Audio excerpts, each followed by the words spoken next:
Bonsoir, chers téléspectateurs, et bienvenue à votre émission Le Monde Inconnu.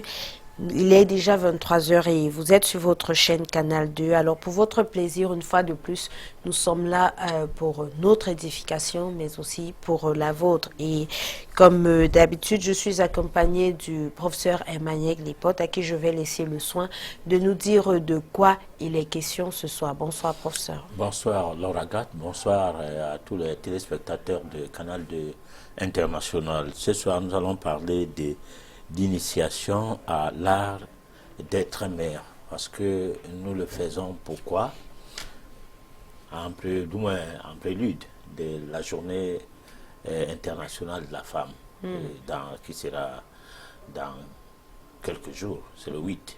Tout à fait. Bon, donc nous sommes à quelques jours, nous n'avons pas d'autre chance que de parler par anticipation de cet événement à notre manière, puisque nous nous sommes en métaphysique.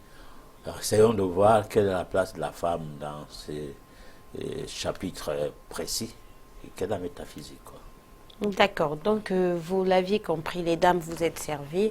Nous avons pris l'avance par rapport à la journée qui vous est dédiée et nous espérons que vous êtes nombreuses à nous écouter ce soir.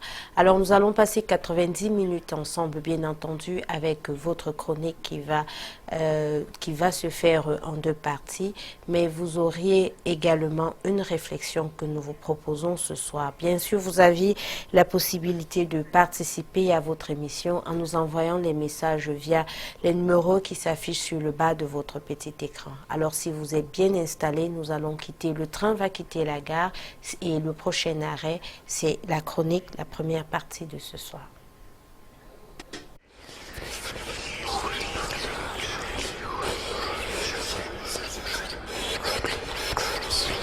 L'initiation à l'art d'être mère.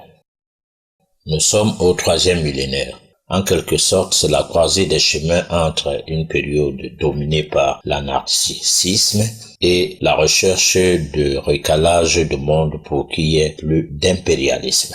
Et la situation peine à trouver une voie. Il est question d'une ère dont la force de l'ego et la puissance de l'arrogance n'arrêtent de concourir à la formation des groupuscules, des lobbies inlassablement favorables à la domination de l'homme par l'homme avec pour mobile l'intérêt personnel. Depuis les débuts de l'ère 2000, l'ensemble de la population mondiale vibre en phase avec l'arrivée d'une nouvelle ère qui s'implémente petit à petit sous forme d'une grande mutation. De décennie en décennie, celle-ci se fuse sous la pulsation de mouvements sociopolitiques grâce auxquels le temps est donné pour que le changement en question ait lieu. Rappelons que la non-démocratisation de l'Afrique est arrivée avec la mort des empires et aux gouvernements qui existaient avant l'ère de l'esclavage. En premier, malheureusement, ceci a fait l'objet de démantèlement des forces occultes et traditionnelles qui étaient le socle même des entités administratives de l'époque. Une période où la surprise a été de taille, l'assaut de l'esclavage sur la cime de notre continent, puis la colonisation et aujourd'hui la néocolonisation. Sauf qu'on ignore que rien n'est statique au monde, tout est perpétuel en devenir sous un mécanisme rythmique obéissant à un fonctionnement cyclique. Ce qui va faire dire aux mystiques que le monde lui-même fonctionne sous la pulsation des cycles rythmiques appelés les ères. À présent, il est question de l'entrée dans l'ère du Verseau.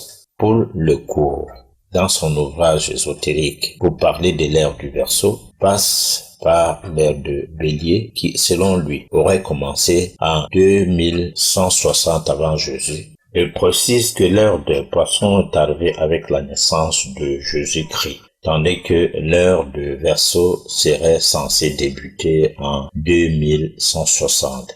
À croire oui ou non à tout ceci, il va sans dire que la nature des manifestations qui touchent notre planète signale que des grandes mutations s'annoncent. Nous devons nous attendre à une nouvelle ère dont les vibrations doivent nous permettre de nous mettre en phase avec autrui, avec pour intérêt primordial le respect de l'autre, l'homme étant entré désormais au centre de la vie.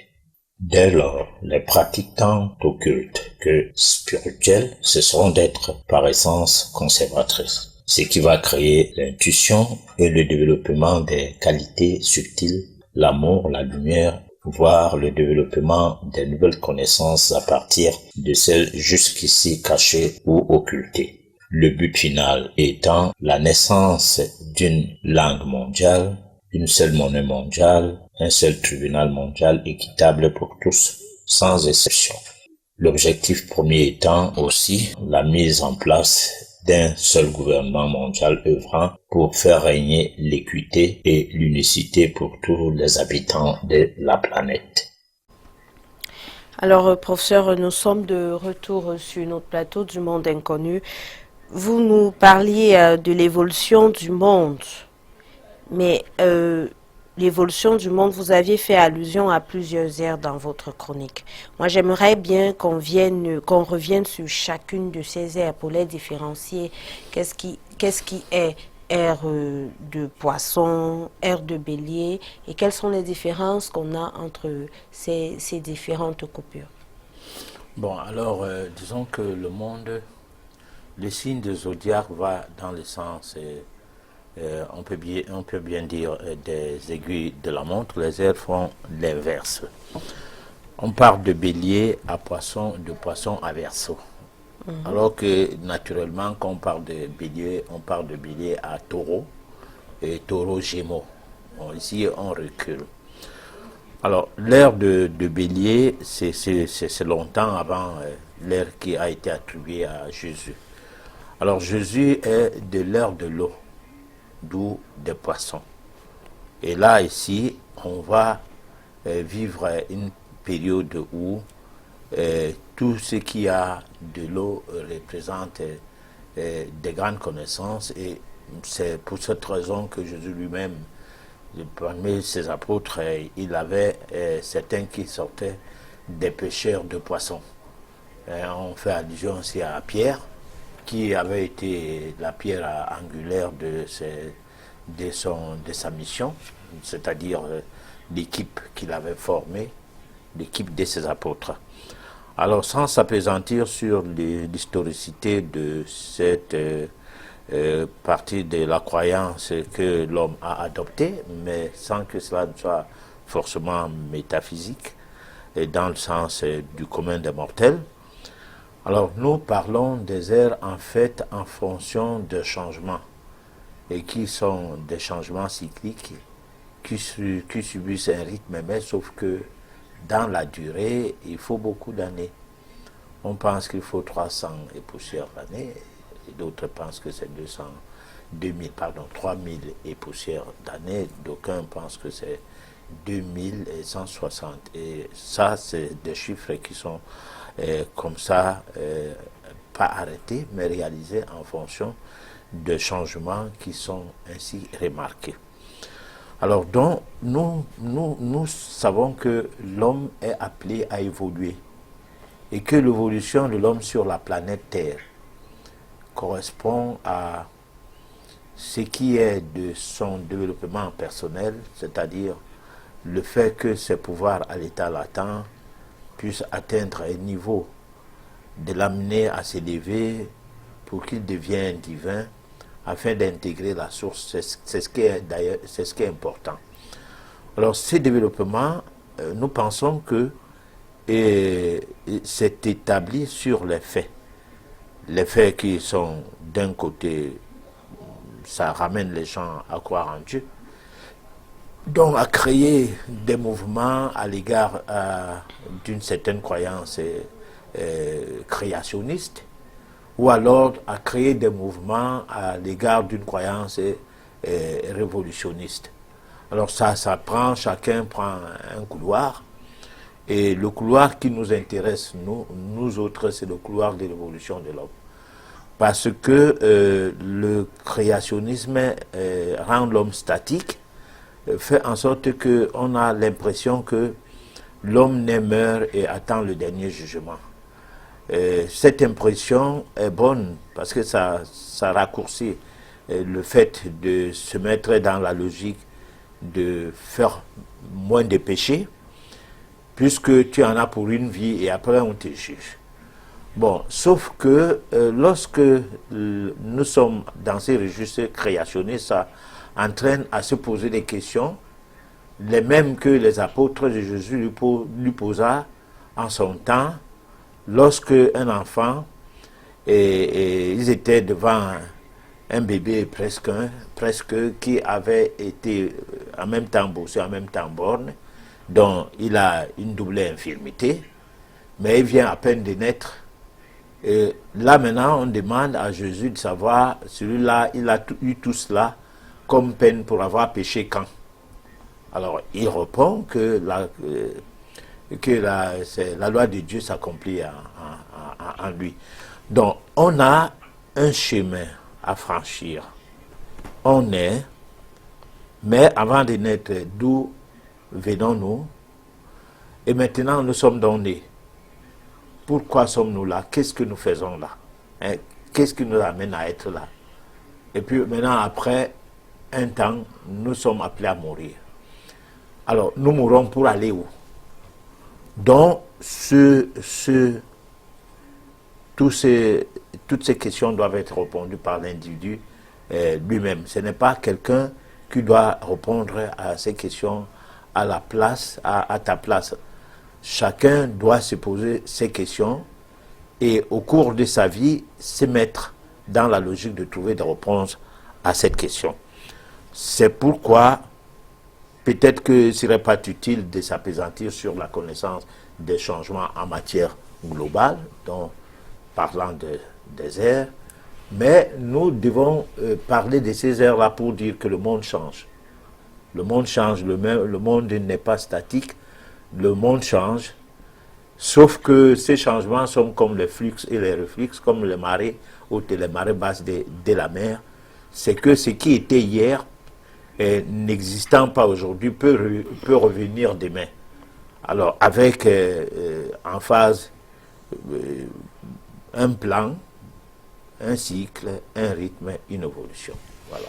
Alors, vous parlez des différentes ères, mais vous nous aviez, à l'entame de cette émission, on parlait de l'initiation à l'art d'être mère. Moi, j'aimerais bien savoir quel rapport vous faites entre la femme, la mère, et l'évolution du monde via ces différentes ères. Alors, justement, c'est pourquoi j'ai essayé d'épiloguer de part et d'autre pour essayer de recentrer les débats sur l'homme. Alors, nous allons le voir tout à l'heure sans doute à la deuxième partie de l'homme. L'homme existe, mais quand on dit l'homme, c'est avec un H. Et quand on dit l'homme, on voit la femme. Il n'y a pas d'homme sans femme. Et le rôle de la femme est capital par rapport à celui de l'homme. Et nous pensons que si nous avons des bonnes mères, les bonnes femmes, nous avons un autre monde. Et c'est pourquoi lorsque l'Afrique est colonisée, en son temps, d'abord à partir de l'esclavage, mais particulièrement en période de colonisation, on a mis des femmes en soumission. C'est-à-dire on les a amenées à étudier, du moins on a fonctionné beaucoup avec les femmes. C'est-à-dire qu'il y avait des camps de concentration, entre guillemets, où les femmes étaient dans des couvents, et ces femmes-là parfois, c'était régulièrement des femmes qui étaient appelées à être mariées. Donc, toute femme fiancée à un homme se retrouvait dans ces camps. Mais pourquoi faire? Pour apprendre à vivre la vie de famille autrement. C'est-à-dire vivre la vie de famille selon le colon. C'est-à-dire qu'il faut qu'on ait des habitudes, outre que les habitudes de nos communautés, mais les habitudes nouvelles. Ces habitudes nouvelles passaient par la manière de dormir, la manière de se lever le matin. Quels sont les premiers gestes qu'on fait le matin? On prie. Pourquoi on prie? Pourquoi on ne regarde pas le soleil comme on le faisait avant et on le glorifie? Parce que on pense que la force solaire fait partie des divinités traditionnelles de chaque peuple, dont le salut de l'Est. Non, mais on prie. Donc on s'enferme quelque part et on prie. On prie selon la méthode, la manière, du moins, la tradition, on peut dire cela comme ça, mais pas la tradition, selon une certaine manière, pour distraire les gens de leur tradition habituelle. Alors on se retrouvait dans une situation qu'il faut aussi apprêter le petit déjeuner, qui n'est plus la nourriture d'hier, mais une certaine nourriture qui sera plus tard importée, dont le café, le lait et tout. Donc en fait, ça a donné une nouvelle orientation dans la vie de l'individu qui était à travers la femme. Parce que c'est la femme qui est à la base de l'éducation de l'enfant.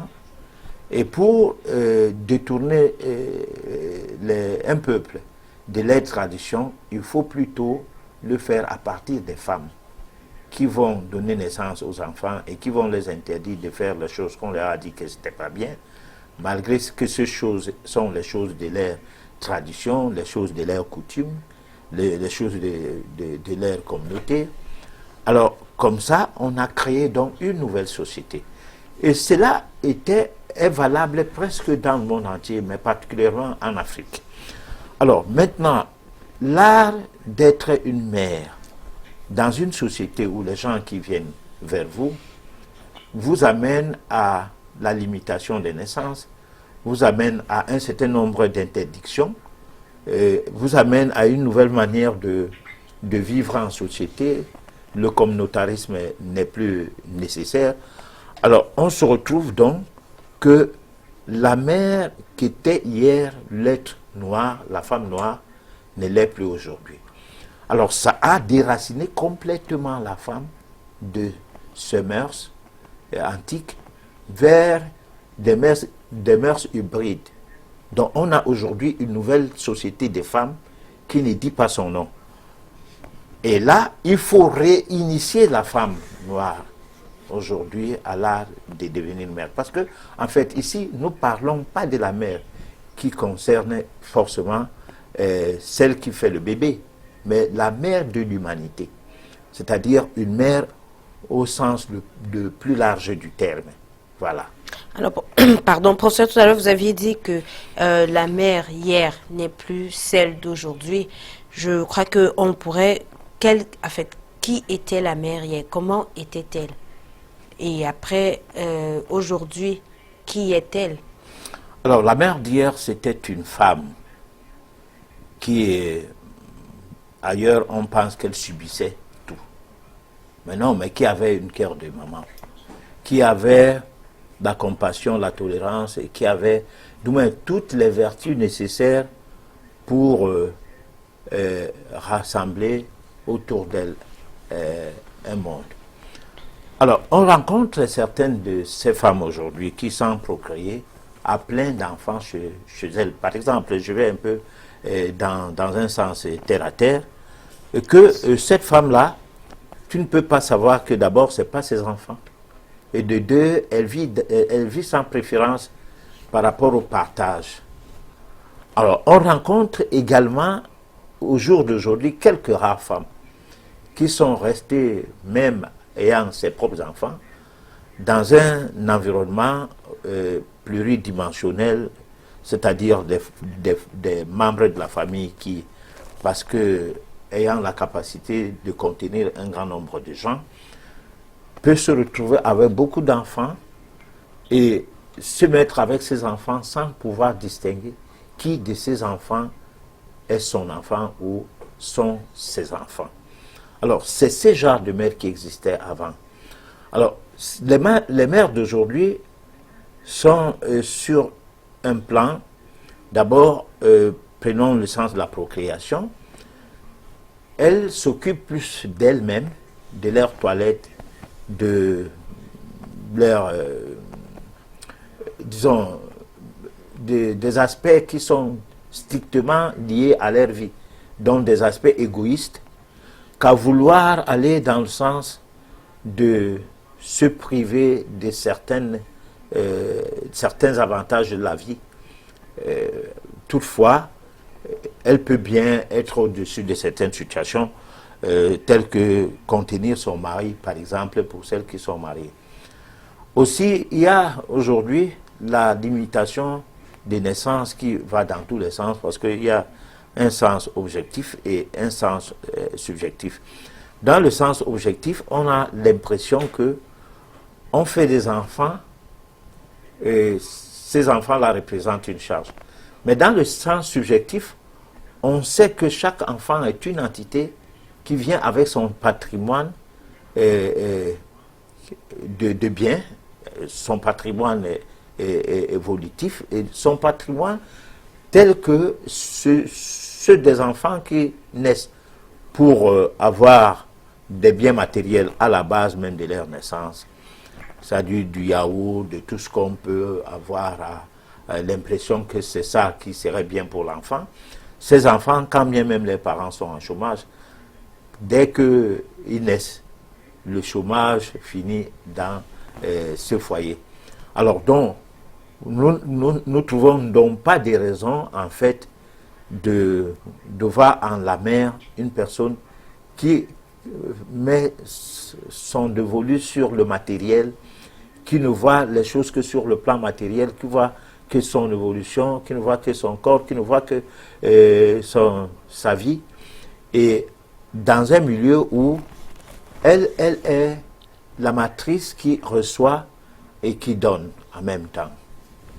Mais est-ce que, professeur, vous ne pensez pas que la mère d'aujourd'hui, parce que tout à l'heure, vous aviez parlé du monde qui évolue, est-ce que la mère d'aujourd'hui n'est pas à l'image et à la ressemblance de cette ère qu'elle vit actuellement, puisque le monde évolue? Ah mais je vais expliquer pourquoi. J'ai parlé de la soumission, parce que le monde n'évolue pas. Le monde, parce que, qu'est-ce que c'est que l'évolution? Moi, je ne sais pas. L'évolution, normalement, ne peut pas être en déphasage de ce qui est positif pour l'homme. Ça, c'est l'involution. Parce que si on dit qu'on évolue dans les insultes, si on évolue dans la barbarie, dans les guerres, bon, on ne peut pas dire que le monde évolue.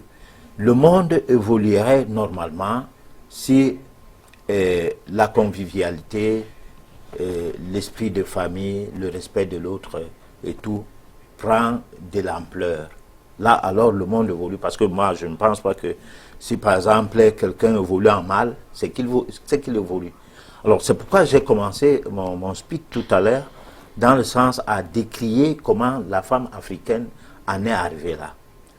Nous sommes dans une situation où les femmes africaines ne sont plus les femmes africaines. Elles n'ont pas les cheveux des Africains.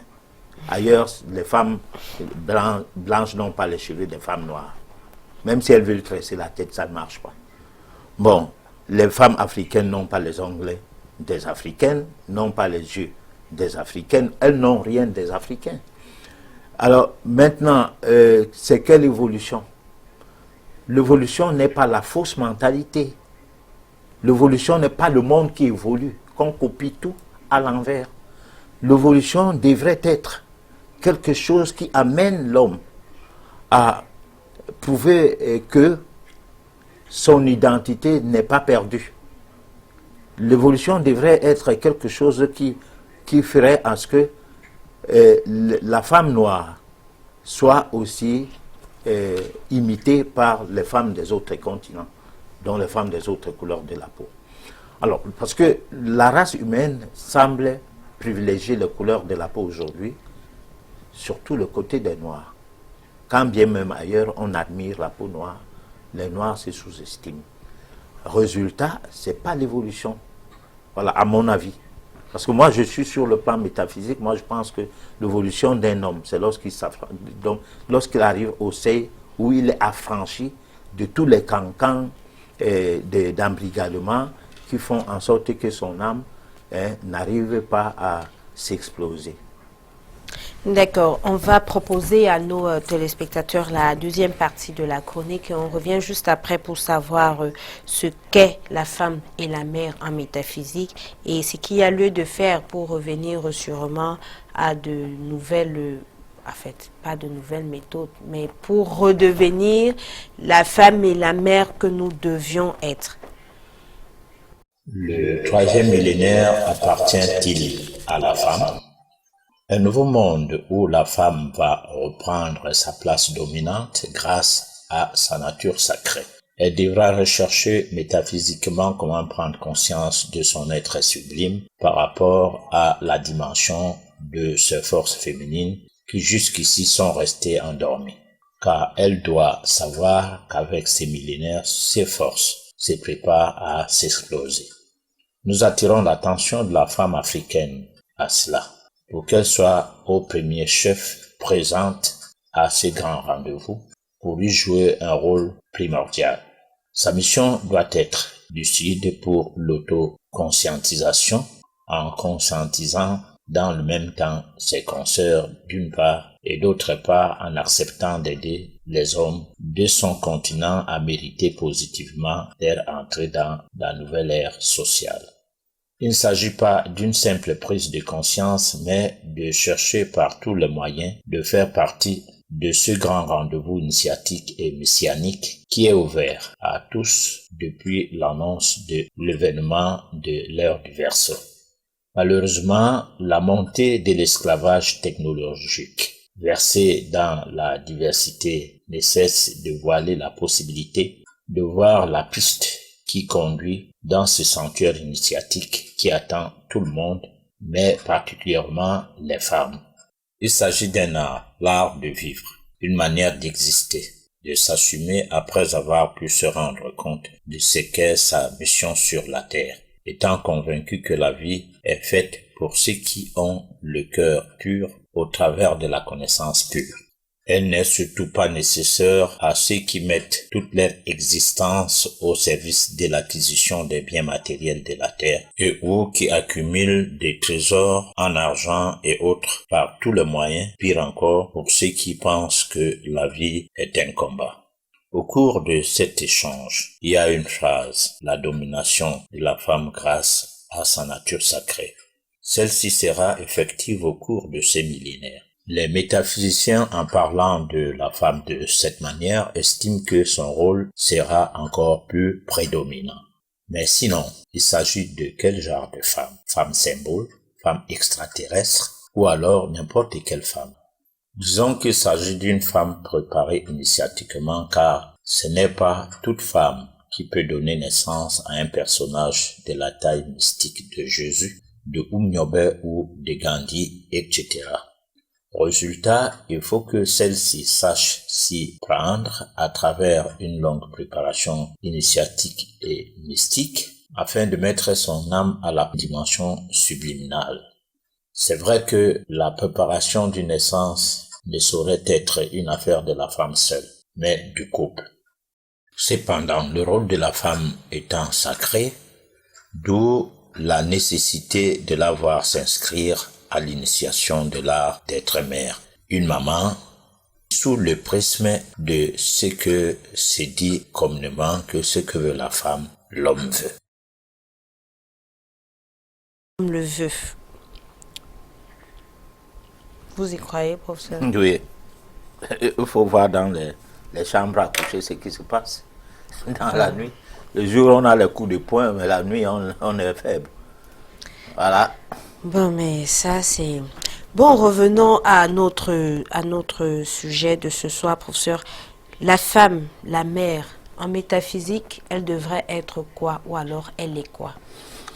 De toute façon, au cours de la série d'émissions que nous avons eu à proposer concernant le contour du sexe, le contour sacré du sexe, en parlant de la mystique du sexe. Tout à fait. Alors, on a vu qu'il y a eu un temps dans la vie d'humain, dans l'humanité, parce que l'humanité existe, c'est plus de 30 milliards d'années. Alors, il y a eu un temps où les femmes étaient des déesses. Et que l'accouplement de la femme et l'homme entraînait beaucoup de gabuges, beaucoup de difficultés à la vie de l'homme. Toutefois, l'homme ne s'était pas mis au diapason de manière à encaisser les vibrations et que cela entraînait.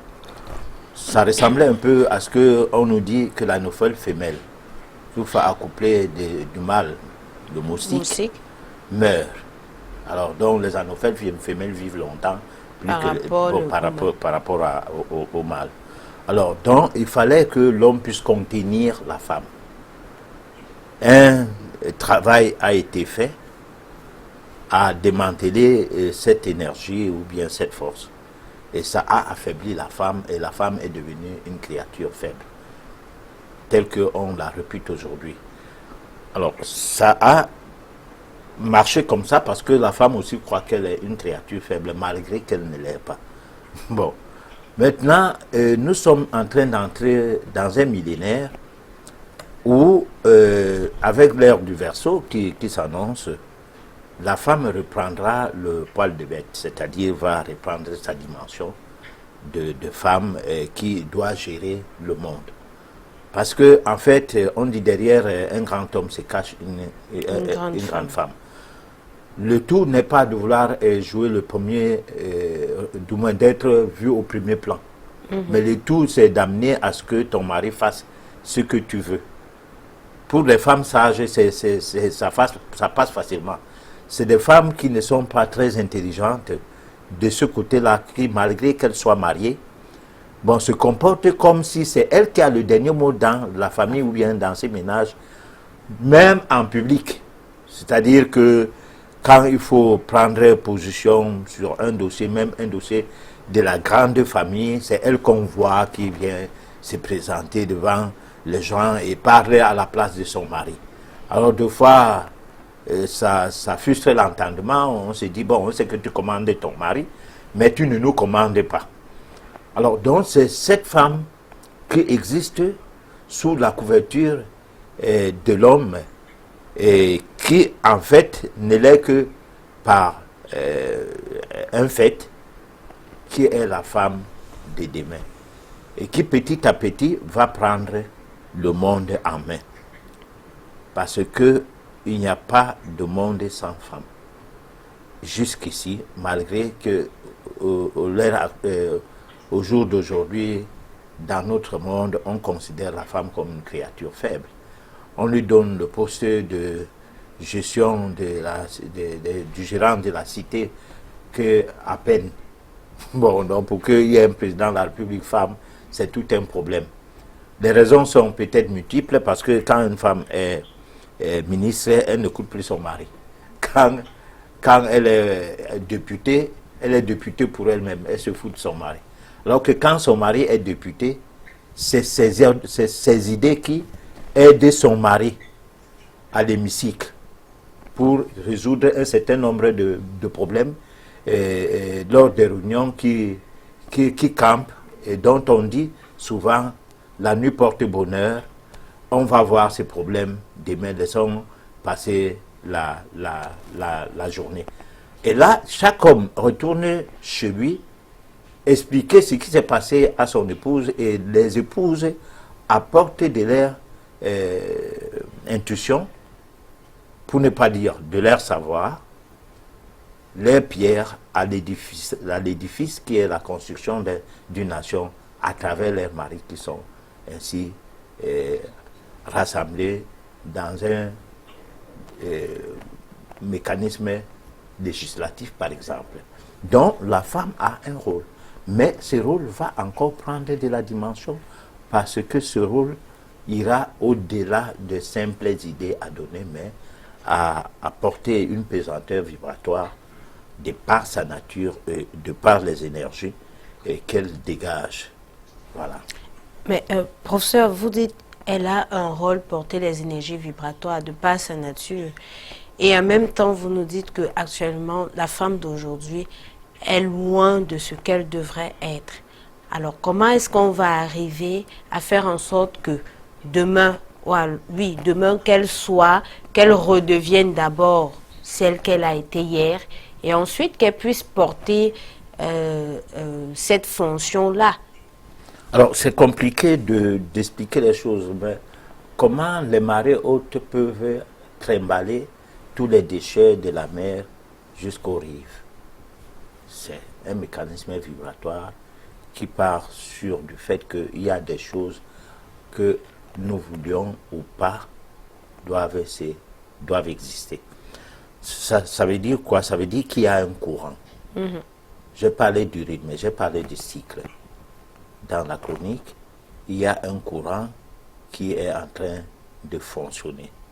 Il y a un cycle, il y a les climats, il y a l'écosystème, il y a plein de choses que le commun des mortels qui, dans leur science, parlent de ces choses sens dessus, sens dessous, mais qui en réalité représentent une autre dimension sur le plan métaphysique. Donc il y a des choses, par exemple la situation de l'Afrique. L'Afrique va se développer, vaut ou pas. Les autres continents vont perdre une partie de leur terre. L'Amérique va sombrer dans l'eau, en partie, et l'Europe. Et d'autres continents vont paraître, vont naître. Ça, c'est quelque chose qui est en gestation et qui est connu du monde mystique, du monde métaphysique, mais qui n'est pas connu du monde de la politique, c'est-à-dire de ceux qui font des politiques dans le gouvernement et de tout ce qui se passe. On ne sait pas ce qui va arriver. Parce que l'Atlantide qui a donné naissance, non, qu'est-ce que je peux dire? Je vais dire, le cataclysme qui a frappé le continent qu'on appelait Atlantide, c'est ce continent avec ces cataclysmes ayant disparu, de cette partie de l'eau est né l'océan Atlantique. Donc il y a eu des continents, il y a eu Mu, il y a eu Atlantide. Au moment où il y avait Mu, il n'y avait pas d'Europe. Alors l'Atlantide est venu,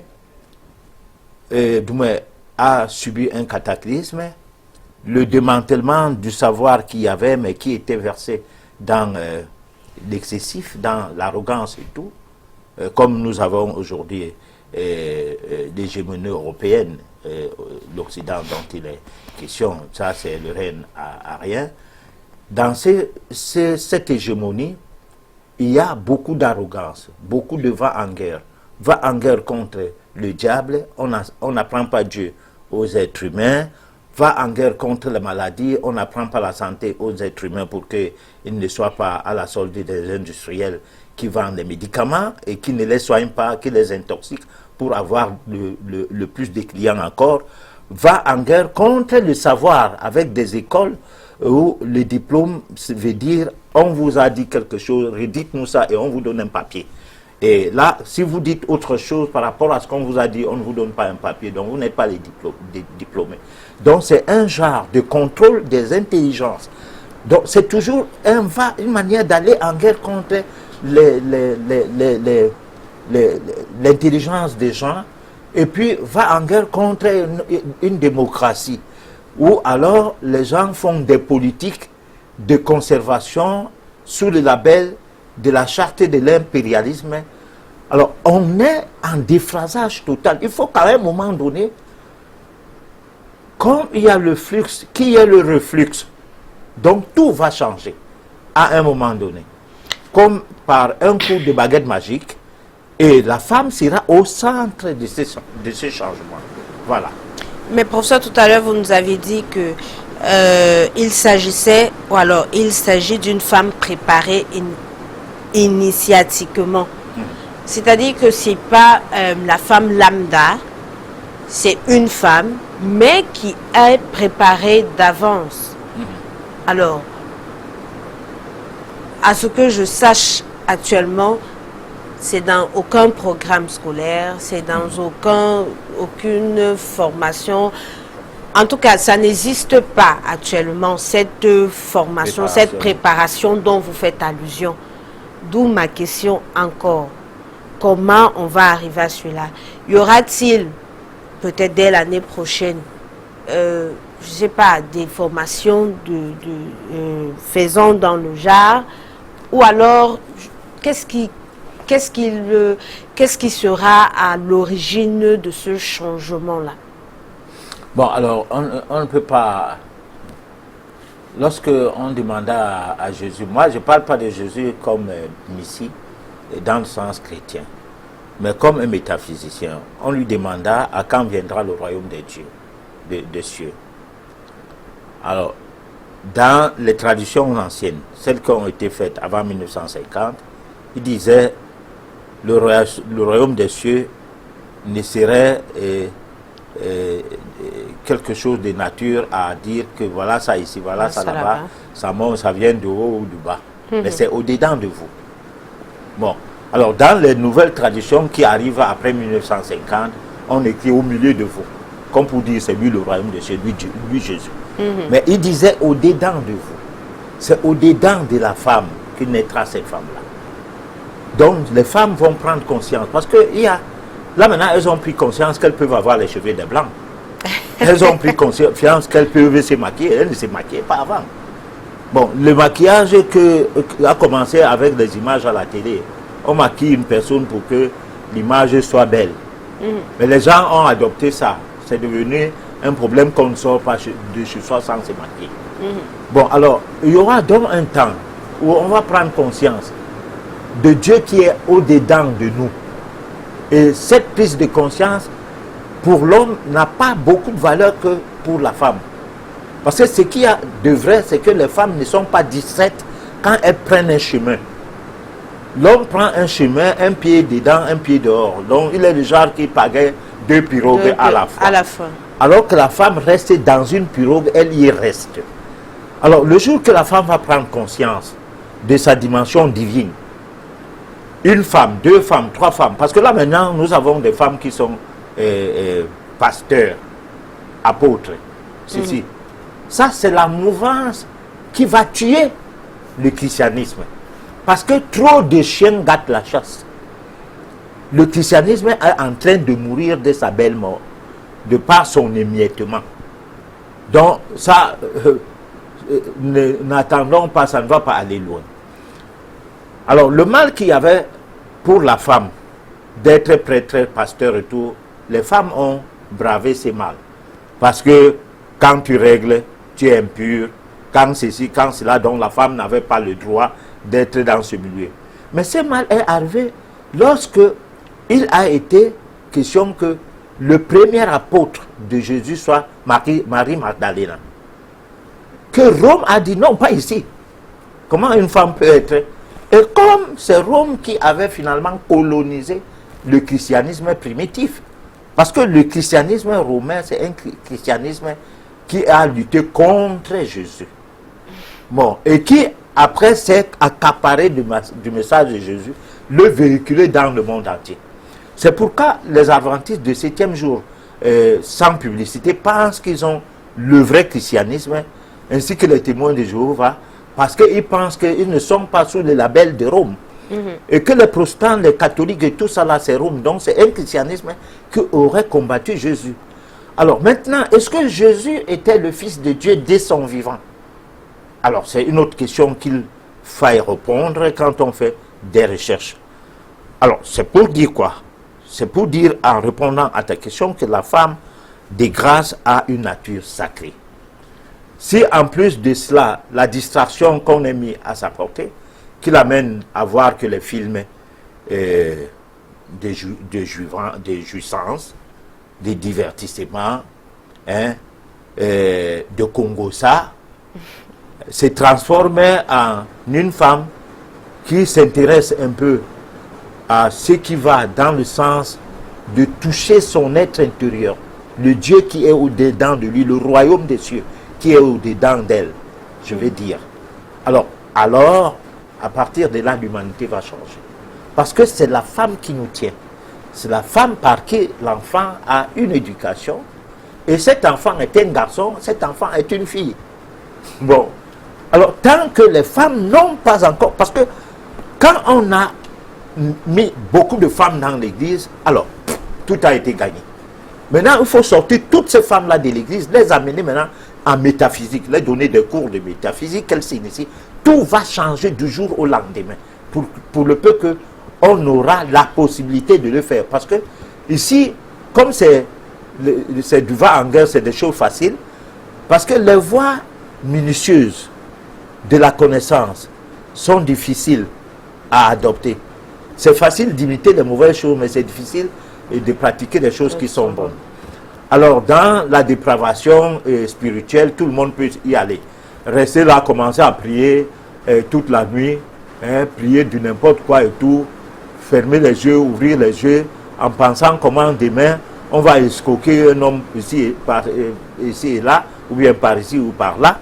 Alors, ça ne pose aucun problème que de se mettre dans une posture de la méditation initiatique, où le travail passe d'abord par le mode de vie, la manière de s'alimenter, bon, la manière de se vêtir, la manière de s'empêcher de faire certaines choses, simplement parce qu'on pense qu'on est une femme d'une autre dimension. Cela n'est pas facile pour tout de suite, mais ça va arriver.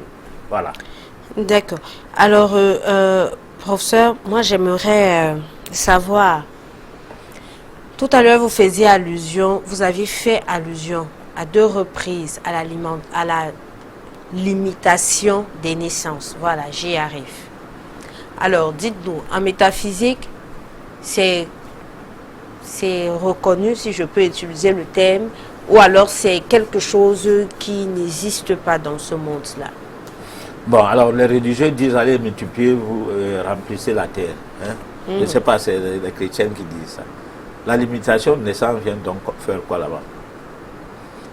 Nous n'avons pas, nous ne savons pas, il y a un proverbe chez les Bantous, donc chez les Africains, qui dit que on ne sait pas quelle grossesse qui va donner naissance à un albinos.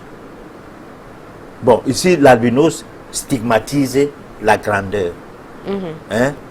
L'albinos stigmatise en même temps quelqu'un d'évolué. Hein? Alors, maintenant, quand, par exemple, tu prends une grossesse, tu décides d'avorter, tu sais que c'est qui tu as avorté comme ça? Peut-être un président de la République.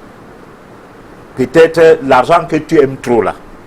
Voilà un riche que tu es en train d'enlever comme ça. Bon, donc en métaphysique, ces choses-là n'ont pas de sens.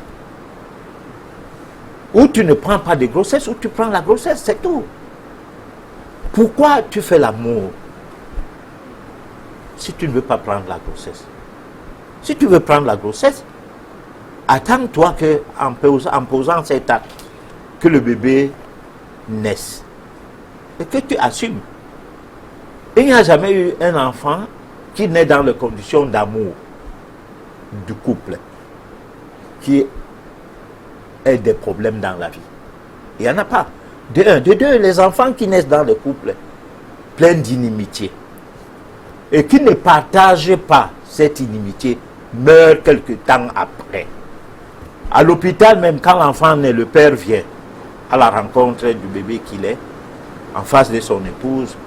Le bébé qui ne voit pas avec nos yeux, mais voit avec les autres yeux, les 2 énergumènes qui sont supposés être ses parents, et dit, c'est pas ici que je vais rester. J'ai bien choisi ces gens-ci, mais j'ai fait tort à le faire. Le lendemain, il ne respire plus. Il a les problèmes respiratoires. Alors qu'il mangeait bien le premier jour et tout, et puis on essaie de tout faire, il part. Donc, nous n'avons pas le droit de choisir des naissances alors qu'on ne les choisit pas métaphysiquement. C'est pourquoi dans la chronique, j'ai dit, la femme, toute femme, du moins la femme dont il est question, est une femme qui peut choisir le genre de bébé qu'il lui faut, en complicité de l'homme qu'elle a choisi, parce que une femme peut choisir aussi un homme. Ce n'est pas seulement un homme qui doit choisir la femme. C'est-à-dire la femme peut quitter comme ça chez elle, elle peut aussi demander la main à l'homme. Ah bon? Mais oui, tu entres chez l'homme en disant, bon, je suis venu te demander la main. Moi, il y a une jeune fille qui m'a dit qu'elle a décidé qu'un homme qui la drague n'est pas son mari, c'est seulement l'homme qu'elle drague. C'est là son mari là-bas. Même si elle tombe dans l'eau, c'est que c'est elle qui a choisi. Et là, elle assume. Résultat, nous n'avons pas de femmes qui vont donner des bébés. Non, sur le plan métaphysique, je vais dire, la femme doit choisir le genre d'enfant qu'elle doit avoir. Ce choix passe par une préparation. C'est-à-dire qu'un an avant, je disais ça une fois au cours de l'une des éditions de cette émission, tu ne manges pas n'importe quoi. Tu peux te priver du sel, tu fais des cures de jeûne et tu ne bois pas des histoires comme les sucreries et tout, qu'on appelle les jeux à tort et à travers. Tu ne prends pas de l'alimentation carnée n'importe comment. Et parce que tu es en train de préparer à faire un enfant. Et cet enfant-là n'aura jamais de problème dans sa vie. Il ne sera ni bandit, ni fémin, ni rien d'autre. Il ne sera pas un politicien. Hein, du genre qu'on a dehors là. Il sera un faiseur d'argent alors. Il sera pas un faiseur d'argent. Il sera un homme équilibré qui sera une bougie dans la chambre obscure où tout va vers la lumière qu'il le reflète. Voilà. Alors, on va proposer à nos téléspectateurs la réflexion de ce soir et on revient pour quelques petites questions encore avant, bien entendu, les questions des téléspectateurs. C'est la réflexion. Commençons par répondre que l'artificialité de l'Africain ou de l'Africaine frustre l'entendement. C'est-à-dire, c'est désolant et c'est même répugnant. Bon, mais nous sommes dans une société où, pour coloniser l'Afrique, les églises ont d'abord commencé par mettre à la soumission les femmes africaines pour 9 mois, où on les apprenait à tricoter, à faire de la cuisine européenne et à faire les lits à la manière des Européens et tout. Donc tout le monde était obligé d'acheter Matela parce que pour avoir accès pour te marier, il fallait que le prêtre intervienne. Et quand le prêtre venait, c'était une grande fête en fait. Alors c'est là où la femme africaine a glissé dans une formation de mode de vie qui n'était plus africain. Bon là on peut dire déjà que est-ce que on a des constats à faire. Comme Malcolm X disait son combat, ne laisse pas ton ennemi enseigner ton enfant. Alors nous sommes enseignés par un système colonial, néocolonial aujourd'hui. Alors comme c'est les femmes qu'il faut d'abord accaparer le cerveau. Donc les femmes ont été pilonnées, on a pilonné les cerveaux des femmes avec l'église catholique. Je ne mâche pas mes mots. Au point où aujourd'hui, il y en a plus de femmes qui sont à l'église plus que les hommes. Et les femmes croient plus à un certain genre de Dieu colonial, néocolonial aujourd'hui, plus que les hommes. Donc quand on veut fabriquer une société, ne serait-ce que l'amener à la dérive, il faut commencer par les femmes, parce que c'est elles qui vont faire des enfants, c'est elles qui vont imposer une certaine manière de voir les choses aux enfants, parce que la base de l'éducation d'un être humain passe par la femme. Puisque l'enfant croit d'abord à sa mère, avant que sa mère l'amène à croire à son père. C'est la maman qui dit toujours à l'enfant, fais attention, je vais dire ça à ton père. Alors quand la maman est en déphasage avec le père, l'enfant est perdu. Il n'a pas l'éducation du côté des hommes, il n'a que l'éducation du côté des femmes. Et quand on a formaté le cerveau d'une femme, on a foutu en l'air toute la société. Et c'est ce qui a été fait par l'Église catholique. Et on ne peut que constater ce qui se passe aujourd'hui en Afrique avec la femme africaine. Mais il ne faut pas incriminer les femmes. Elles font partie d'une société. Les femmes ne sont pas à part. Pourquoi incriminer seulement la femme en fait? Parce qu'elle met des cheveux, si c'est brésilien ou quoi, dont on ne connaît pas l'impact vibratoire de la destruction du système circulatoire. Parce que vous pouvez mettre les choses sur les yeux, ça attaque votre système circulatoire jusqu'à attaquer votre système immunitaire. Tu ne sauras pas. Parce que aucune étude jusqu'alors n'est faite. C'est comme les préservatifs qu'on utilise. Les liquides, le lubrifiant qui est là, attaque les ovaires. Chez les femmes, ça les rend stériles. En réalité, même les habits que nous portons, il y a certains tissus, lorsque vous les portez, attendez-vous à plusieurs sortes de cancers. Il y a le cancer de la peau, il y a la leucémie, donc le cancer du sang, qui est même un cancer plus fréquent dans le cadre de ce que nous utilisons comme déodorants, comme des colorants, des manières de colorer le visage, porter des cheveux qui, à un moment donné, peuvent te donner un cancer à partir des migraines et tout, ça dit tu as des maux de tête tout le temps. Ça commence comme ça petit à petit. Bon, le défrisage des cheveux à chaque fois, sans laisser le temps que deux fois, on coupe les cheveux, ça repousse seul, normalement, pour donner la chance à la cuir chevelue, les cellules de la cuir chevelue de se renouveler, de s'auto-régénérer, et il y a problème. Il y a problème, même jusqu'aux ongles qu'on a là maintenant. De retour sur le plateau du Monde Inconnu, nous vous avons proposé là, c'était une interview. Je crois que vous avez reconnu la voix de celui qui était au centre de cette interview et qui donnait son point de vue sur la nouvelle, alors la femme New Look, si on peut appeler ça comme ça, professeur. Professeur, moi, avant qu'on ne passe au message des téléspectateurs, bien sûr, vous aviez un commentaire par rapport à la réflexion? Non, mais écoute, il était question d'incriminer la femme actuelle. Moi, j'ai dit non. Il faut voir là où on est glissé, pour voir là où on est tombé. La femme actuelle est le fruit de ce qu'on l'a préparé à devenir. On ne va pas la changer par les critiques qui sont inobjectives. Bon, et ces critiques doivent être objectives à partir du moment où on est en train de l'enseigner à faire autrement les choses. Moi, je pense. Mais on ne peut pas, du jour au lendemain, recommencer à dire aux femmes que ne mettez plus les cheveux comme vous mettez là maintenant et tout, alors qu'on ne les explique pas le côté négatif de ce qu'ils font là maintenant, dans les cultes où ils vont. Parce qu'avant, la femme n'entrait pas à l'église avec la tête nue. Oui. Elle mettait Elle était voilée, tout à fait. Bon, aujourd'hui, c'est pour aller montrer ses cheveux qu'elle va à l'église.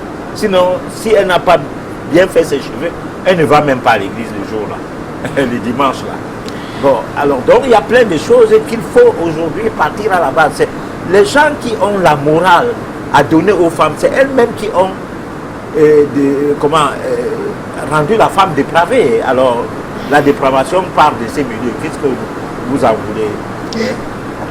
Alors, pour ça, moi, j'aimerais vous poser une question. Pour vous, c'est quoi une bonne femme? Alors, moi, une bonne femme, c'est une femme qui pense à elle par rapport à son identité de l'être humain, pas par rapport à son environnement. Ça veut dire que on cherche Dieu en cherchant à savoir qui on est. Connais-toi toi-même afin de connaître Dieu. Donc, si on sait qui on est, savoir qui on est, tout le monde sait qui il est. Parce que à poser cette question, quelqu'un dit je me connais. Oui. Bon. Bon, mais si c'est dans ce sens, c'est pas de ça qu'il est question. C'est chercher à savoir la lumière qu'on a en soi, la dimension lumineuse ou la dimension subliminale qu'on a.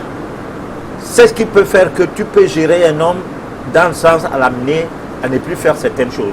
Je donne un exemple simple. Une femme qui n'aime pas la cigarette et la boisson peut amener son homme qu'il aime tellement à ne plus boire et à ne plus fumer. Oui. Bon. Une femme qui n'aime pas les promenades peut amener son homme à ne plus se promener. Une femme qui n'aime pas la débauche, entre guillemets, c'est-à-dire l'homme sort trop avec d'autres femmes et tout, peut l'amener à ne plus sortir. Le tout n'est pas de de tomber dans la possession. C'est de posséder son nom, mais c'est de travailler à ce que la dimension spirituelle qui est en toi arrive à s'implémenter dans la dimension spirituelle de l'autre. Et puis là, comme ça, vous allez vous retrouver dans un foyer où les choses se passent spirituellement dans le sens positif. Parce qu'il y a la spiritualité dans le sens négatif, comme il y en a dans le sens positif. Tout à fait. Bon, donc ce n'est pas une bataille. C'est pourquoi dans la chronique, j'ai dit, la vie n'est pas un combat. Non, ce n'est pas un combat. Tu n'as pas combattu pour naître. Comment tu veux combattre pour vivre? Non, c'est une notice qu'on doit. Tu ne peux pas conduire une voiture, tu ne sais pas à quel moment on change, on met le carburant, à quel moment on met l'huile, à quel moment on met l'eau. Toi, tu conduis seulement. Ah non, l'homme a une notice. Ah, pardon, une notice, je veux dire. Si l'homme connaît la notice qui sous-tend sa vie, femme ou homme, alors c'est comme ça que sa vie ne sera donc pas un combat. Il ne faut pas vivre selon les gens. Il ne faut pas vivre selon ce qu'on t'a dit. Il ne faut pas vivre selon ce que tu as appris à l'école. Il ne faut pas vivre selon... Non, il faut vivre en se ressentant. C'est-à-dire, est-ce que tu te ressens? Te ressentir, pas que tu te sens. Non. C'est-à-dire que la dimension spirituelle qui est en toi, est-ce qu'elle arrive à s'éclore? Hein? Est-ce que tu n'es pas une fleur qui à peine est vue le jour, à peine elle fane? Elle fane. Alors, donc tu te poses des questions et tu trouves les réponses à ces questions par toi-même. Et ces questions vont dans le sens à te redimensionner, à te donner une autre dimension. Pas dans le sens christique, pas de Jésus-Christ ou bien pas du christianisme, hein.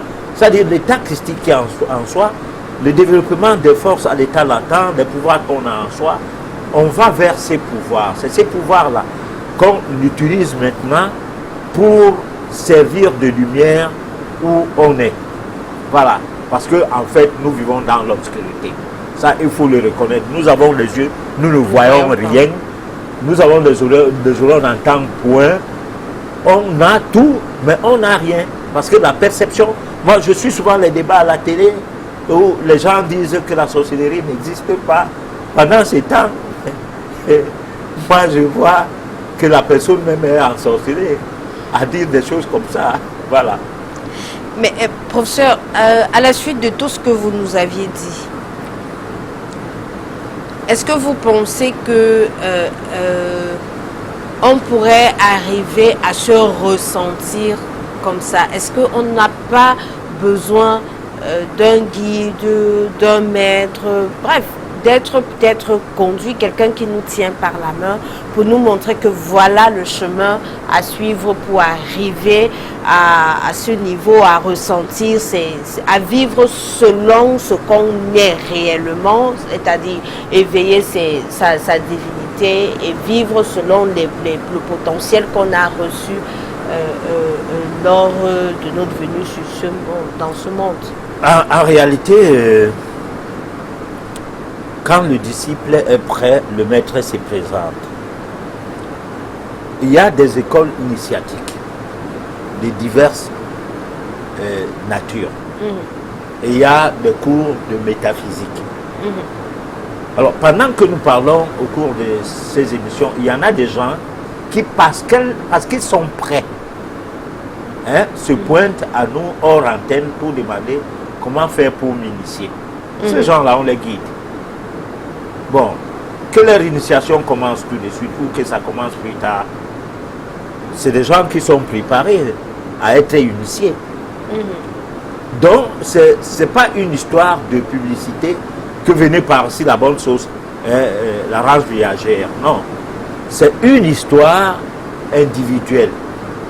Lorsqu'on parle aux gens, il y en a qui suivent le message qui est communiqué à travers les mots qui sont débités au travers de leur cerveau. Il y en a d'autres qui reçoivent ces mots à travers leur cœur. C'est seuls ceux qui reçoivent ces mots à travers le cœur qui sont guidés. Parce que le cerveau a toujours un problème.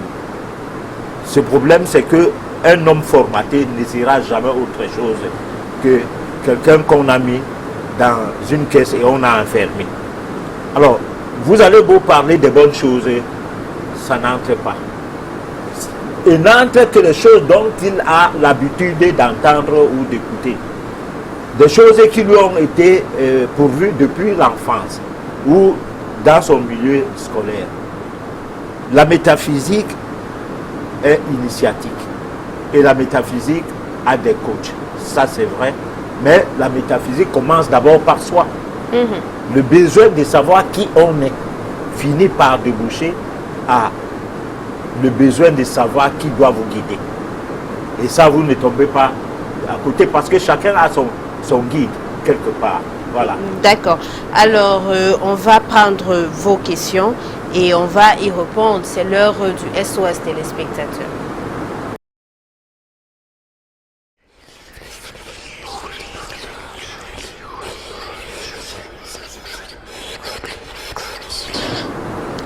Bonsoir, grand maître. Mon problème est très sérieux. Je n'arrête pas toujours de me retenir de guetter toute personne de sexe opposé quand elle se lave, soit même quand elle est en train de faire pipi. Tu dis? Je reprends. Ouais. Bonsoir, grand maître. Mon problème est très sérieux. Je n'arrête pas toujours de me retenir de guetter toute personne de sexe opposé quand elle se lave, soit même qu'elle est en train de faire pipi. J'ai toujours tendance à guetter les femmes, qu'elles soient mal assises ou qu'elles soient en train de s'habiller. C'est Maurice depuis EDA qui nous écrit et souhaite avoir votre aide. Bon, alors, mais je pense que Maurice, je ne connais pas son âge, mais je pense que c'est un problème d'âge. Mais au-delà même du problème d'âge, on aimerait bien admirer les gens de sexe contraire. Ça, il y a quelque chose de fascinant à ça. Moi je ne sais pas pourquoi, mais je puis dire que parce que l'homme c'est à pied. Quand on était nu, ça ne posait aucun problème aux gens. Bon, les gens ne se mettaient pas en érection quand une femme passait. Mais aujourd'hui, on a l'impression qu'il y a quelque chose à découvrir. Donc, ce que je puisse lui dire, de faire attention, parce qu'il y a des gens qui ont eu à perdre leurs yeux comme ça. Il y avait une fille qui était tout le temps guettée par un garçon du quartier parce que se lavant dans une toilette où il y avait des planches. Alors il y avait donc un trou à un niveau où il venait mettre ses yeux là pour bien voir. Et l'autre avait mis un bambou sans qu'il ne le sache. Ça de la fille. Et il a perdu son œil comme ça. Donc moi je pense que c'est une gymnastique qui ne sert à rien. Peut-être qu'on ne peut pas l'aider avec les mots.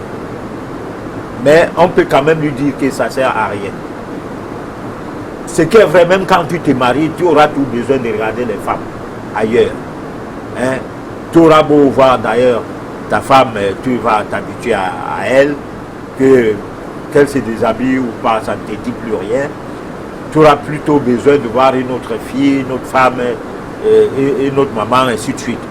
Bon, mais tout cela, c'est quelque chose qui ne sert à rien parce que je ne peux pas vous dire si vous pouvez courir un danger ou pas. Moi, j'ai donné un exemple de quelqu'un qui avait perdu son œil comme ça.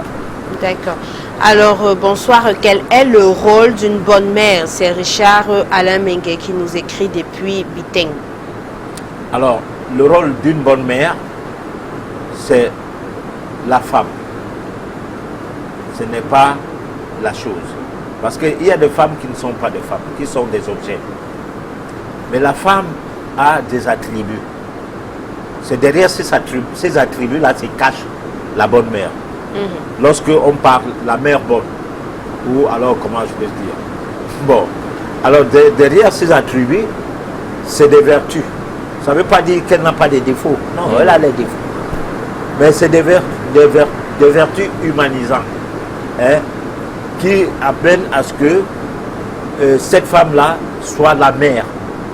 La mère de l'homme, la mère de la femme, la mère du chien, la mère du chat, la mère de tout ce que Dieu a créé. Parce que c'est une femme qui respecte Dieu à travers ses créatures. Voilà. Alors, bonsoir, mais pourquoi l'enfant peut naître et sa maman dit qu'elle a accouché, la malchanceuse? Elle naît, l'enfant naît. Alors, je crois qu'il voudrait savoir pourquoi est-ce que une maman arrive à dire qu'elle a accouché une malchanceuse lorsqu'elle fait un enfant. Ah, par exemple, un enfant fille Oui, j'ai et une l'impression. maman. Oui, j'ai Mais il y a le conflit entre les mamans et leurs filles. Ce conflit n'existe pas entre les messieurs et leurs filles. Hein? Et il y a aussi le conflit entre les garçons et leurs Le pères. père. Ça, c'est un problème, comment on peut, de survie. C'est-à-dire, on discute l'espace. Bon, lorsque vous vivez avec votre maman, à un moment donné, elle veut faire de vous sa bonne, entre guillemets. C'est-à-dire, elle ne fait plus rien. Elle est là, elle prend le poids sur place. L'eau, va chercher l'eau. Elle est assise. La nourriture, va faire la manger. Elle ne fait rien. Bon, à un moment donné, la fille dit que, mais attends, mais je ne suis pas mariée à mon père. C'est quelle histoire? Cette dame-là ne fait plus rien dans cette maison, c'est moi qui fais tout. Bon, alors si tu fais tout, il y aura une jalousie qui va naître lorsque un homme vient te demander en mariage. C'est-à-dire, elle reste comme ça, elle dit, mais attends, une jalousie maternelle, normale. Ce n'est pas une mauvaise jalousie. C'est-à-dire, elle dit, si cette fille-là part maintenant, mais qui va encore faire tout ce qu'elle faisait pour moi? C'est-à-dire, ça commence à travailler dans sa tête en disant, bon, mais écoute, moi, je ne suis pas d'accord avec ce mariage. Elle commence à chercher dans les alibis sur le mari de sa fille, du moins Le prétendant. Alors donc, ça arrive. Voilà. Si tu commences à rechigner, elle dit que c'est la malchance qu'elle a mis au monde comme ça. Voilà. Alors, bonsoir à vous sur le plateau. S'il vous plaît, professeur, une femme qui accouche par césarienne, a-t-elle l'art d'être mère? Alors, c'est une mauvaise pratique. Il faut qu'avant qu'une femme n'accouche sur césarienne, qu'elle ait épuisé son nombre de mois. Bon, que l'enfant ait atteint peut-être 12, 15 mois. Parce que quand on dit le grossesse à terme, on fait l'évaluation en fonction du nombre de mois. Médicalement parlant, on dit la chute de cette grossesse, c'est tel jour, ou tel mois, ou telle semaine, de tel autre mois. Mais ce n'est pas une grossesse à terme. On pense que le fœtus a atteint la maturité. Et là, ça, c'est l'implémentation de l'OMS qui veut accompagner l'industrie pharmaceutique dans la vente des bistouris. Bon, parce que tout doit être vendu. L'OMS est un grand centre commercial dans le milieu médical qui tantôt dit que la médecine traditionnelle est bien parce que c'est 80% de la population mondiale qui y va. Donc, il faut faire promotion à ça. Mais tantôt, on va te dire que le taux de sucre passe de 140 maintenant à 110. Bon, pour que le nombre de ventes des médicaments du diabète augmente. Et là, on se partage de l'argent. C'est-à-dire un groupe de mafiosis. Alors, donc, la grossesse à terme, c'est lorsque l'enfant provoque le travail. C'est-à-dire que tu sens, toi, la femme, que l'enfant veut sortir déjà. C'est ça la grossesse à terme. Moi, j'ai fait 11 mois, 2 semaines dans le ventre de ma mère. Moi, j'ai mon petit frère qui est journaliste à Abidjan. Il a fait 12 mois, 10 jours. Bon, il est arrivé à terme. On n'avait pas provoqué la grossesse. Bon, mais aujourd'hui, dès que tu as 8 mois, on dit que la grossesse est à terme. Allez, on zigouille. Et l'enfant qui naît par césarienne n'est pas pareil comme l'enfant qui naît normalement. Ça, il ne faut pas penser que Dieu est fou. Vous êtes là, tantôt, l'Église interdit les gens d'aller chez les charlatans, donc les tradis praticiens, mais est favorable dans des pratiques inhumaines, d'une certaine médecine que l'Église est en complicité, parce que tout ça, c'est des outils de la colonisation qui, aujourd'hui, néocolonisent l'Afrique. Résultat, nous avons une Afrique où les gens sont des hybrides. Et ce qui fait que le développement de l'Afrique est devenu chaotique. Voilà.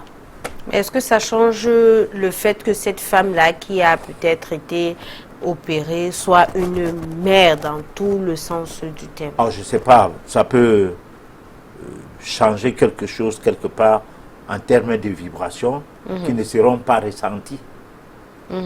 Parce que elle n'a pas eu la douleur que les autres femmes ont eu quand même. Hein. Et le déboîtement du bassin ne s'est pas produit de la même manière. Donc il y a quelque chose qui ne s'est pas fait pour que la nature du fœtus rentre dans le tunnel de la naissance normale. Voilà. D'accord. Alors, parlant de la mère d'aujourd'hui et celle d'hier, il y a beaucoup de complexité chez celle d'aujourd'hui, que ce soit du côté positif ou négatif, mais beaucoup plus négatif. C'est une contribution de Youssouf Ben Khalifa. Alors, comment être une bonne femme? On l'a déjà dit, hein. La bonne femme, chacun peut la prendre comme elle prend, mais moi, sur le plan métaphysique, j'ai une autre idée. Voilà. Comment sortir d'un karma collectif de sa mère et son père? C'est Sévérin qui nous écrit. Alors là, c'est compliqué, c'est une très bonne question. Hein. Bon, les chrétiens disent que le péché que tu commets aujourd'hui, ça va descendre jusqu'à ta 4e génération. Mais en métaphysique, on pense que ce n'est même pas que ça va descendre jusqu'à ta 4e génération. Hein.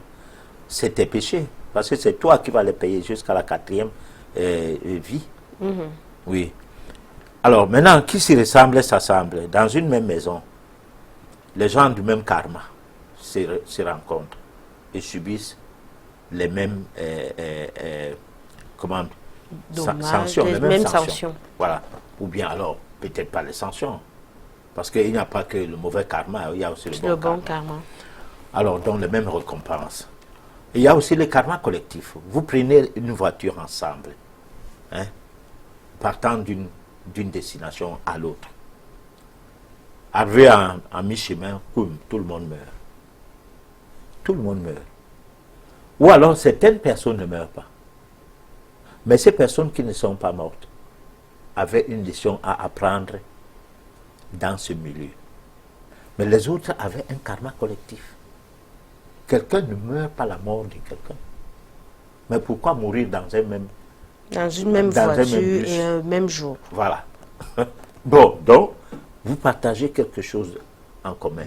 Il y a des familles où vous prenez la voiture en famille. Vous n'arrivez pas à destination, tous se dessinent. Le père, la mère, les enfants. Tous, il n'y a plus rien. Bon, peut-être si le monsieur avait fait un enfant hors mariage, c'est celui-là qui reste. Bon, et là, peut-être on va dire qu'il avait bien fait, parce que sinon on n'aurait même plus eu de traces. Voilà. Alors, bonsoir, professeur. Comment faire pour vous rencontrer? Votre émission est formidable. Longue vie à elle et à vous. Alors là, vous allez appeler au numéro que vous aviez et utiliser pour vos SMS. On va vous gérer, mais hors antenne. Voilà. D'accord. Vous asseyez juste un bonsoir. Jésus-Christ n'est pas le Fils de Dieu, c'est une contribution. Bonsoir à vous. Ma question, c'est de savoir qui contrôle le monde et qui va le contrôler dans le futur. Est-ce les savants ou les chimistes? C'est Jules qui nous écrit depuis Yaoundé. C'est les métaphysiciens qui contrôlent le monde. Et dans le futur, c'est eux qui vont le contrôler. Parce que à chaque fois qu'il y a des complications, comme là maintenant, il y a deux blocs qui se dessinent. Il y a la fédération de la Russie qui reprend les forces et qui fait que la barbarie de l'Occident commence à s'estomper parce que c'est des vents en guerre. Et ils font tout pour gérer le monde. Donc dans leur manière de conduire les affaires, ils ne voient que leur profit. Ils s'en foutent. En 1885, donc avant 1885, à Washington, on avait mis en place la charte de l'impérialisme. Repris en 1885 à Berlin, lors du partage de l'Afrique, où ils ne doivent pas se faire la guerre pour les matières premières ou quoi. Et là où il y a des bonnes matières premières, C'est eux qui mettent le président en place sous forme de marionnette et qui doit les permettre de mieux vivre et de mieux faire vivre, entre guillemets, les leurs. Parce qu'en fait, quand on parlait de la France, les ressources de matières premières de l'Afrique ne profitent pas les Français. Ça profite des gouvernants français. Bon, donc ce n'est même pas la population qui en profite. C'est un groupe de gens qui se forment en lobby et qui gèrent le monde. Alors, tout cela va finir. Ça va finir. Et ça va finir pourquoi? Parce que nous disons qu'avec l'ère du Verseau, il y aura autre chose. Une autre manière de voir les choses. De voir les choses. Et le monde va fonctionner sous d'autres formes de vibrations. Et la spiritualité va prendre sur le plan positif le dessus sur la spiritualité négative. Et là, l'homme va retrouver sa dimension d'un être affranchi. Voilà. D'accord. Alors, bonsoir professeur. S'il vous plaît, est-ce que la méditation est destinée à tout le monde sans avoir de prérequis? Non, il n'y a pas de problème avec la méditation, sauf qu'il faut seulement savoir comment on médite. Parce que ça s'apprend. C'est pas comme la prière, on n'apprend pas à prier. Hein? Quand tu veux manger, tu dis Jésus-Christ, merci, comme tu as fait que ma maman prépare une bonne nourriture. Hein? Que je mange ça bien et bénisse ses mains. C'est tout, tu manges. Alors, mais comment est-ce qu'on va donc méditer? Parce mais que la sûrement... méditation, ça se prépare. C'est un mot de vie. On ne mange pas n'importe quoi, on ne boit pas n'importe comment. On se met dans une posture de pureté. Et cette pureté commence par le fait même de vouloir ne pas manger quelque chose et qui ne digère pas. Est le commencement de la connaissance. Parce que, en fait, la méditation va avec la connaissance. Et la connaissance s'acquiert. Ça ne se donne pas. Hein? On doit connaître. Et pour connaître, on doit faire tout pour connaître. Je ne peux pas expliquer la méditation en 2 mots. Ça veut dire tout simplement que c'est une manière de communier avec les forces spirituelles, les forces supérieures, voilà, avec les forces divines. Et cette manière de communiquer avec les forces divines, c'est une manière qu'on voudrait bien le faire. Et ça s'apprend. Nous aurons le soin de faire des émissions là-dessus. Des émissions là-dessus, c'est-à-dire des éditions où on va essayer d'expliquer la méditation qui permet à ce que quelqu'un développe les pouvoirs qui sont en lui à l'état latent, les forces qui dorment, qui sommeillent en lui. Et là, on va parler un peu des mécanismes qui touchent les chakras et tout. Petit à petit, ça sera comme un cours d'un autre genre, voilà. Alors, bonsoir, professeur. J'ai fait un rêve plusieurs fois où un enfant vient me déranger dans le rêve. Je crois que la personne voudrait savoir ce qu'il en est. Alors, si elle n'a pas avorté, parce que tu peux avoir avorté, tu as ce genre de problème. Si c'est une fille. Il y avait une dame à la cité sikh. Elle gagnait sa vie rien que par les avortements. Elle avait été infirmière et à un moment donné, elle était retraitée. Et un jour, elle a rêvé une colonie des enfants qui l'ont mis dans un bassin du sang. Alors, et l'ont promis la mort. Et cette maman, après ces rêves, et on lui a dit qu'elle doit aller se repentir, c'est-à-dire rassembler les gens et dire ce qu'elle fait. Confesser son oui. Voilà, donc elle ne se confesse pas à l'église. De réunir les gens et de dire qu'elle faisait quelque chose, que désormais elle ne fait plus ça, sinon elle va mourir instantanément. Alors c'est ce qu'elle a fait. Mais sauf qu'elle n'a plus vécu longtemps. Donc, les actes que nous posons sur un certain plan peuvent nous revenir dans les rêves. Et d'autres rêves ont une signification lointaine. C'est pourquoi moi je ne fais pas l'interprétation des rêves. Parce que moi je pense que l'interprétation des rêves doit se faire de manière sérieuse. C'est-à-dire comme une consultation. Vous prenez du temps à décrypter d'abord l'avant-sommeil, pendant le sommeil et l'après-sommeil de la personne du rêveur. Quoi. Voilà. Alors, pourquoi certaines personnes demeurent seules sans partenaire de sexe opposé pendant longtemps? Ça se lit en chiromancie, ça se lit à cette partie de la main. Il y a des gens qui sont nés pour ne pas avoir de partenaires au cours d'une existence, dans le sens vrai. Alors, ça veut dire quoi?